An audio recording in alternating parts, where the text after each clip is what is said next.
E quando orares, não sejais como os hipócritas, pois se comprazem em orar em pé nas sinagogas e às esquinas das ruas para serem vistos pelos homens.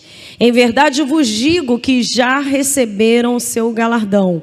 Mas tu, quando orares, entra no teu aposento e fechando a tua porta, ora ao teu pai que está em secreto. O teu pai que vem em secreto te recompensará publicamente. Primeira parte do texto que vamos meditar fala sobre oração e como deve ser a oração secreta. Como deve ser a oração. Agora a gente tem em Mateus capítulo 6, no verso 16 e 17, falando sobre algo que anda junto com a oração. Mateus 16, 17 diz: e quando jejuardes, não vos mostreis contristados como os hipócritas, porque desfiguram os seus rostos, aos homens pareça que jejuam. Em verdade vos digo que já receberam o seu galardão.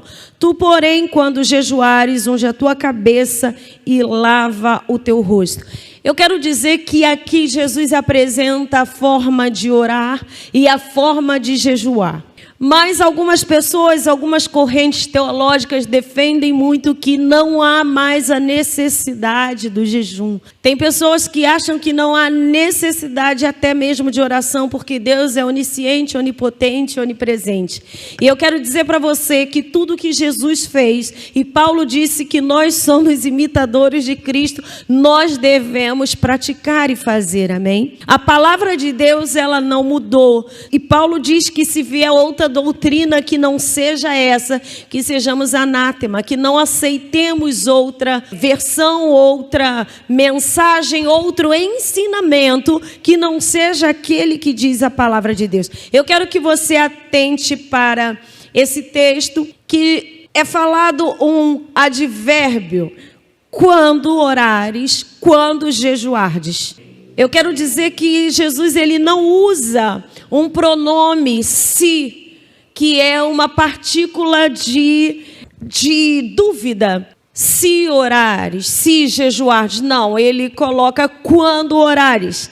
E esse advérbio mostra que em algum tempo, em algum momento, você vai fazer isso. Ou seja, Jesus, ele espera que nós vamos fazer. Por quê? Vamos aplicar. Se eu falasse, se você tomar banho, se você fizer a sua higiene, eu estou dando uma opção. Se você fizer. E a questão aqui, ele não diz se você jejuar, ele diz quando. Quando eu falo assim, quando você tomar banho, quando você fizer a sua higiene, eu entendo que você em algum momento vai fazer isso. Você precisa fazer isso. E aí ele dá as orientações para que no momento que você esteja praticando isso, como você deve fazer. Então, o primeiro ponto é que o Senhor, ele espera que, como vivência cristã, a oração e o jejum faça parte da nossa vida. Que seja um hábito. Quando você fizer, porque eu não pergunto se você vai comer para sobreviver, você vai comer. Então, eu falo, quando você comer, você coma de forma saudável, coma alimentos bons. Aí vem a orientação. Então, quando o pronome está aplicado aqui, eu quero que você compreenda que é algo que Deus espera de nós. Repita isso na sua casa. Ele espera isso de mim. Repita isso, você que está aqui. Ele espera isso de mim. E na nossa vida, a gente às vezes ora muito. Mas a gente não jejua. E eu quero dizer que são coisas que são consonantes, que andam juntas.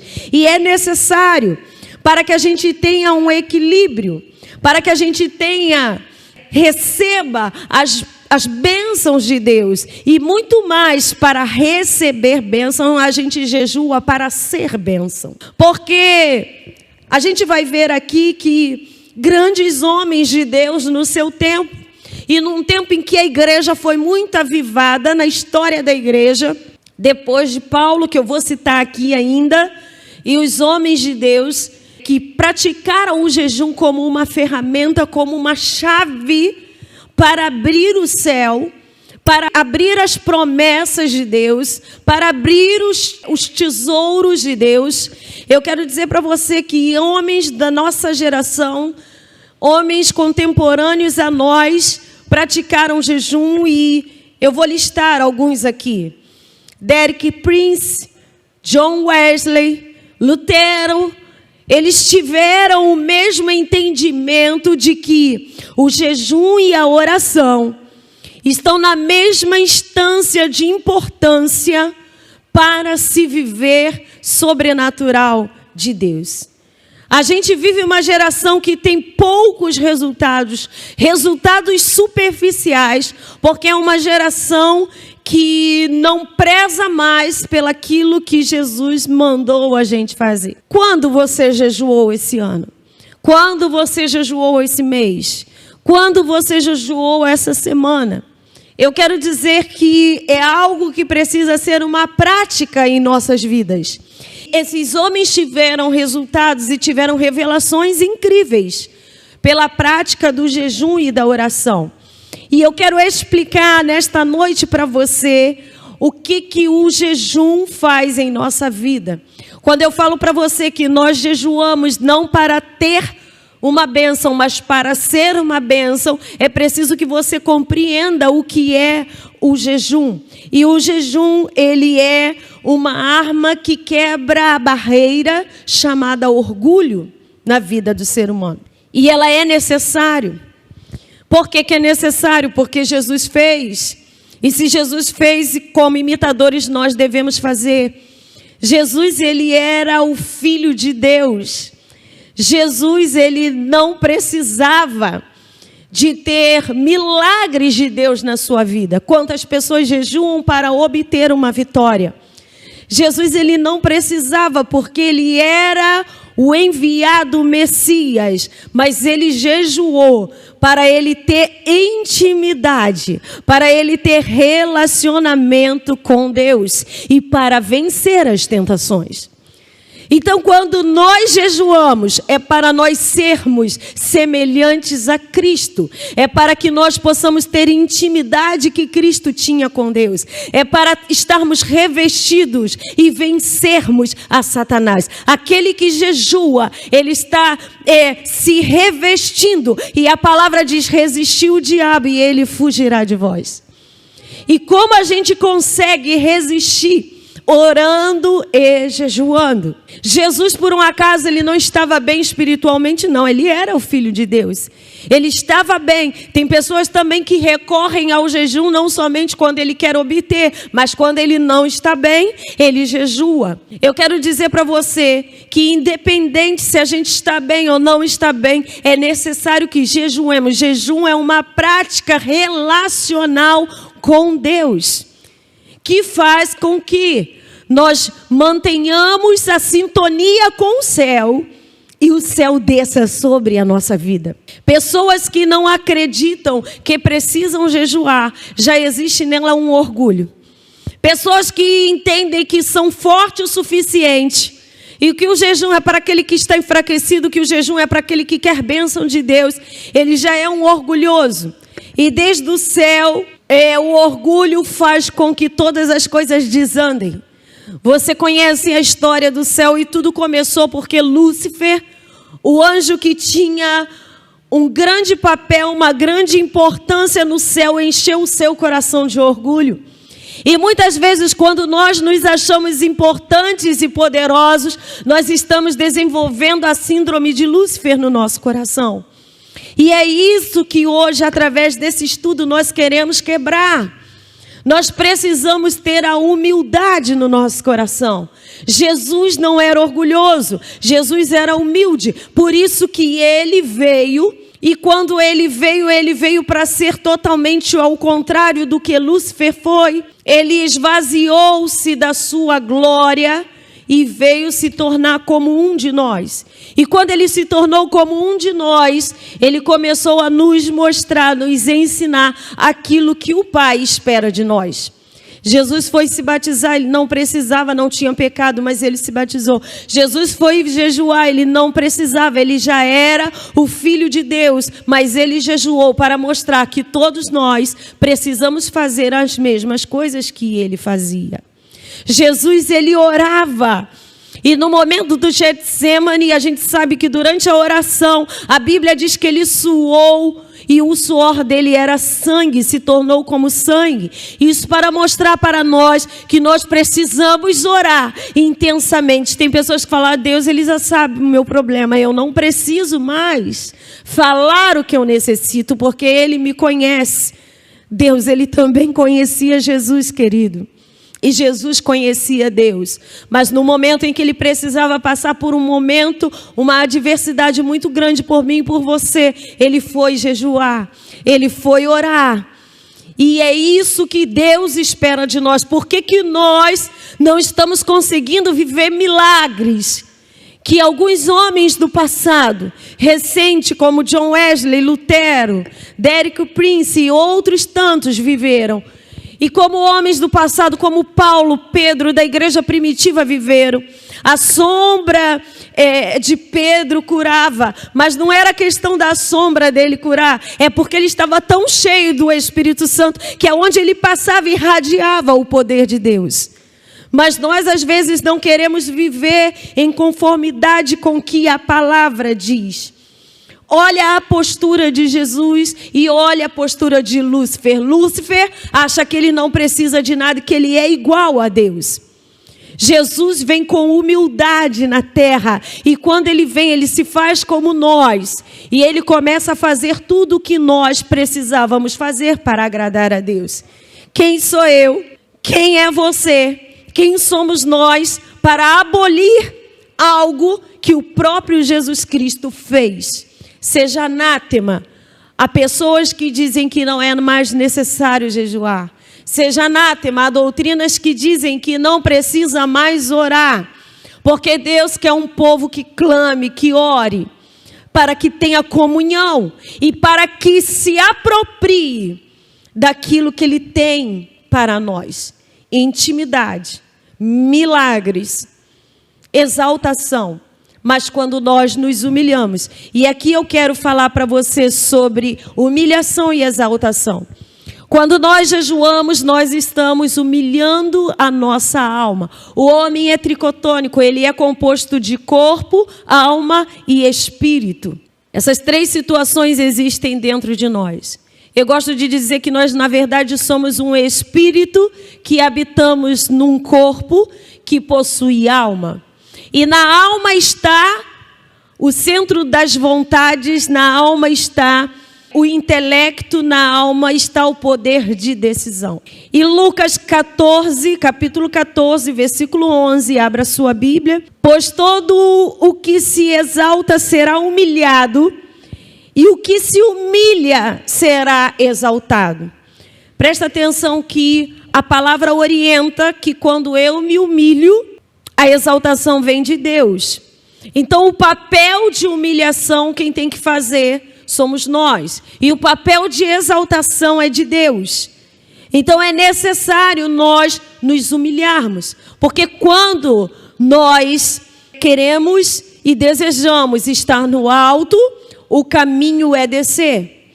É por isso que nós precisamos ainda ter a prática que muitas pessoas não possuem, não têm mais, de orar de joelhos. É por isso que nós precisamos orar como Ezequias, com a cabeça voltada para a parede. Tem pessoas que deitam-se no chão em sinal de humilhação. Os palestinos, eles colocam a sua cabeça na terra e fazem a sua prece voltada para a Meca. Mas alguns cristãos hoje, eles não prezam pelo seu momento de oração e acham que nada mais é necessário. Esse é um caminho de orgulho. E tudo que Deus não quer é orgulho. Não podemos ser orgulhosos, porque o orgulho nos afasta de Deus. Quando nós nos joelhamos, quando nós fazemos algo para Deus e mostramos para Ele que somos dependentes do seu amor, da sua bondade e misericórdia, quando nós humilhamos a nossa carne em jejum, a nossa alma em jejum, Deus se agrada. Porque é quando nós determinamos em nossa vida que o Espírito, que é a parte que Deus soprou sobre nós no Éden, está no controle da situação. E o Espírito estando no controle da situação, ele sabe que às vezes ele tem que doutrinar a alma. E quando eu jejuo, eu estou doutrinando a alma. Eu estou dizendo para uma parte de mim, olha, você só vai fazer quando o meu Espírito determinar. O meu Espírito determinou que eu vou jejuar de tal horário a tal horário, que eu vou me abster de certa situação durante um determinado tempo. E aquilo é como se fosse uma meta, um projeto na sua vida. E quando você cumpre, você humilha a sua vontade. Porque quando a gente tira algo que nós gostamos muito de fazer em favor de Deus, nós estamos fazendo a mesma coisa que Jesus fez em favor de nós. Ele absteu-se da sua glória. Ele deixou a sua glória por algum tempo para que nós pudéssemos ser exaltados e voltar à condição de filhos de Deus. Se Jesus Cristo absteu-se de algo por nós, porque nós não podemos nos abster-se de algo para estar intimamente com Ele. Porque nós não podemos retribuir o grande amor dEle, tendo momentos puramente para intimidade. Não faça somente o jejum na hora que você quer um milagre. Não faça somente o jejum na hora que você esteja fraco. Mas faça o jejum como prova de amor a Deus. Porque Ele também teve um momento de deixar aquilo que era dele, aquilo que ele gostava. Ele deixou de estar com o Pai, ele deixou de estar na sua glória para se fazer como um de nós, humilhando-se a si próprio. E por que nós não podemos nos abster-se de algo que gostamos para estar com Ele e demonstrar o nosso amor e gratidão a Ele? Em Tiago 4, versículo 10, no capítulo 4 de Tiago, o verso 10 diz: humilhem-se diante do Senhor e Ele vos exaltará. Mais um versículo, nós lemos Lucas 14, 11, que diz isso. Depois viemos para Tiago 4, 10, que também diz: humilhem-se diante do Senhor e Ele vos exaltará. Daqui a pouco eu vou dizer para você por que o jejum é humilhação dentro da Bíblia.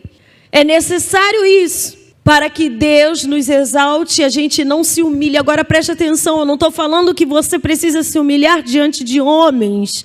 Eu não estou falando que você precisa se humilhar diante de pessoas. Porque o próprio Jesus, quando a gente leu em Mateus, orientou que homens não precisam ver que nós estamos orando ou jejuando.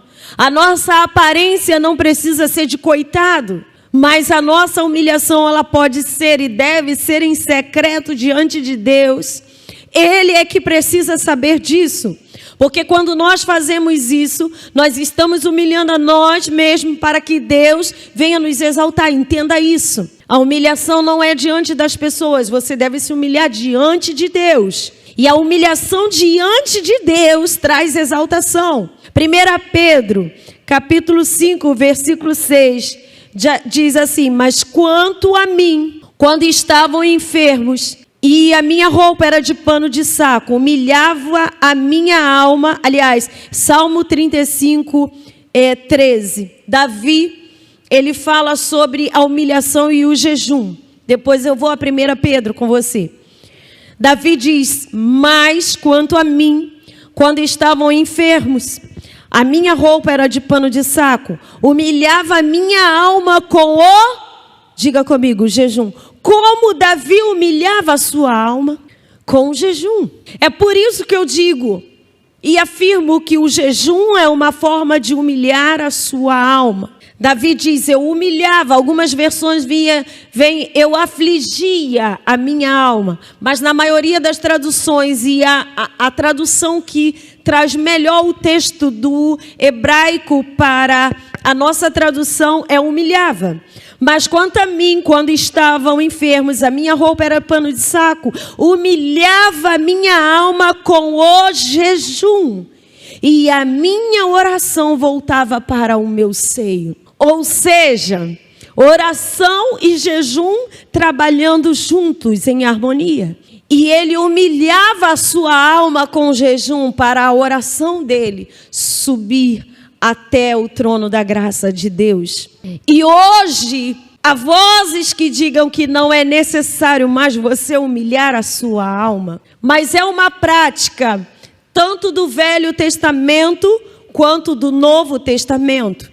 1 Pedro 5,6 diz: humilhai-vos, pois, debaixo das potentes mãos de Deus, para que a seu tempo Ele vos exalte. Diga comigo, exaltação requer humilhação. E como eu humilho?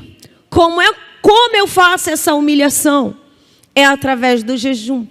A gente vê Davi aqui dizendo: eu humilhava a minha alma em jejum. Se nós entendêssemos a dimensão do que é essa chave, essa ferramenta de jejuar, a gente quebraria muitas barreiras e viveríamos os milagres que aconteciam no passado.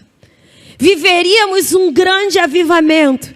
Mas eu quero dizer para você que, independente do outro, Deus espera que eu e você façamos isso. E se eu e você aliançarmos com Deus através de hoje, através desse estudo, fazer parte da nossa vida a prática da humilhação, através do jejum, a palavra tem uma promessa: humilhem-se diante do Senhor e Ele vos exaltará.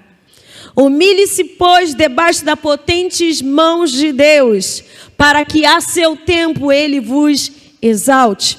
Há pessoas que não compreendem, mas eu quero dizer nesta noite que a palavra de Deus, ela é clara e está sendo revelada para aquele que quer entender.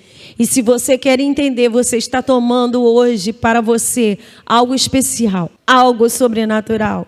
Eu quero dizer para você que a humildade, a humilhação são caminhos que Deus espera para que nos leve para cima e que nos leve para o alto.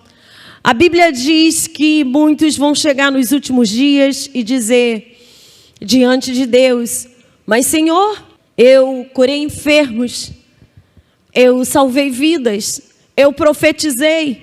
E Jesus vai dizer assim: apartai-vos de mim, que eu não vos conheço. Sabe por que isso vai acontecer? Porque existem pessoas que hoje utilizam-se dos dons do Espírito para satisfazer o seu próprio orgulho, a sua vaidade. E elas, embora tenham um dom, eu quero dizer para você que o dom, ele edifica pessoas, mas o fruto do Espírito, ele nos edifica. Tem pessoas que têm o dom de curar, tem pessoas que têm o dom de profetizar, mas nem todas elas estão em conformidade com a palavra de Deus. E você não precisa se escandalizar, porque Jesus já tinha avisado que isso iria acontecer. Às vezes uma pessoa que pode ser um grande preletor, um grande pregador, uma pessoa muito usada por Deus, ela não consiga atingir o céu. Mas você que passou a sua vida inteira, talvez sentado só ouvindo a palavra e praticando ela na sua casa sem um microfone, sem um altar, a sua coroa de glória seja muito maior. E talvez aquele que estivesse a vida inteira diante de um altar pregando a palavra, talvez perca a sua coroa. Por quê? Por causa do orgulho, por causa da vaidade. Porque nós temos que entender que nós não somos nada e que Deus, Ele é tudo.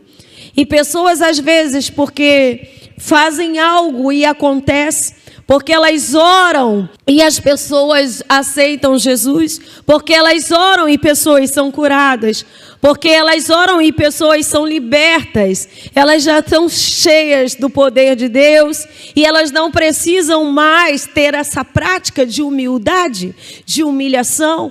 E eu quero dizer para você que quando nós temos um coração assim, nós já recebemos aqui na terra honra e glória.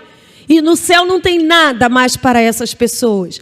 Mas quando nós entendemos que nada disso nos pertence, que tudo isso vem de Deus e que eu sou tão necessitada de me humilhar quanto qualquer outra pessoa que está no mundo. Eu me humilho, eu sou humilde diante de Deus e aí eu produzo em mim não somente os dons do Espírito, mas o fruto dele. E o fruto é que vai me levar até o céu. Aquele que tem paciência, aquele que tem fé, aquele que tem mansidão, aquele que é humilde, aquele que possui esses atributos, ele vai entrar no reino dos céus. Dê o seu glória a Deus, dê o seu aleluia. Então o caminho é a humilhação para receber a exaltação. Eu quero dizer que na alma, como nós falamos antes aqui, tem as partes onde estão a vontade, o intelecto e as emoções. A alma é a parte arrogante. A parte é a alma egoísta. A alma é a parte que grita dentro de nós e que nos aconselha geralmente para o mal. Quantos de nós já não ouvimos vozes dentro de nós mesmos? Quantas vezes você tem um pensamento e você precisa se repreender e diga, por que eu estou pensando isso? E você diz, por que esse pensamento, não quero isso. Quantas vezes a gente olha para alguém, um infrator, e fala assim, bem feito, ele merecia a morte. Ele era um homem mau. Aí dentro de nós grita a misericórdia. Mas coitado, ele talvez não tenha tido alguém que tenha falado de Jesus para ele. Tem uma mãe que orou e chorou, e isso aconteceu. Mas a alma, ela é arrogante. Ela sempre te coloca numa situação superior dos outros. Ou seja, o seu pecado, ele sempre é menor. Ou ele tem algum